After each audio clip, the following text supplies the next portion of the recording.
Thus the heavens and the earth, and all the host of them, were finished. And on the seventh day God ended his work which he had done, and he rested on the seventh day from all his work which he had done. Then God blessed the seventh day, and sanctified it, because in it he rested from all his work which God had created and made. This is the history of the heavens and the earth when they were created, in the day that the Lord God made the earth and the heavens, before any plant of the field was in the earth, and before any herb of the field had grown. For the Lord God had not caused it to rain on the earth, and there was no man to till the ground.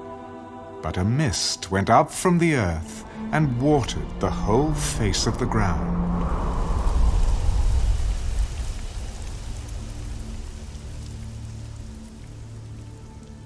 And the Lord God formed man of the dust of the ground, and breathed into his nostrils the breath of life.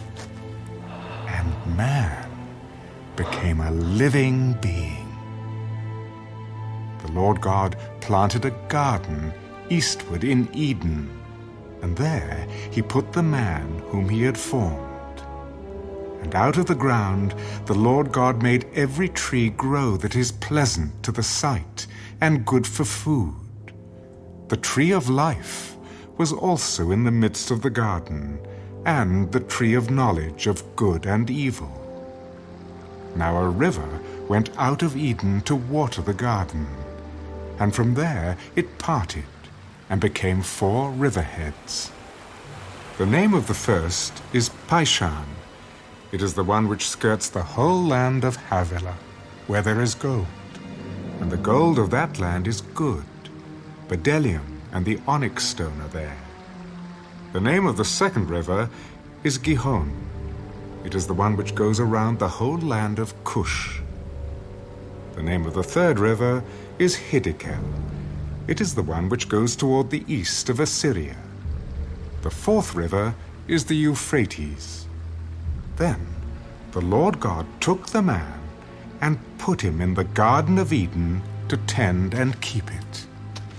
And the Lord God commanded the man, "Of every tree of the garden you may freely eat, but of the tree of the knowledge of good and evil you shall not eat, for in the day that you eat of it you shall surely die. It is not good that man should be alone. I will make him a helper, comparable to him." Out of the ground the Lord God formed every beast of the field and every bird of the air, and brought them to Adam to see what he would call them. And whatever Adam called each living creature, that was its name. So Adam gave names to all cattle, to the birds of the air, and to every beast of the field. But for Adam there was not found a helper comparable to him. And the Lord God caused a deep sleep to fall on Adam, and he slept. And he took one of his ribs and closed up the flesh in its place.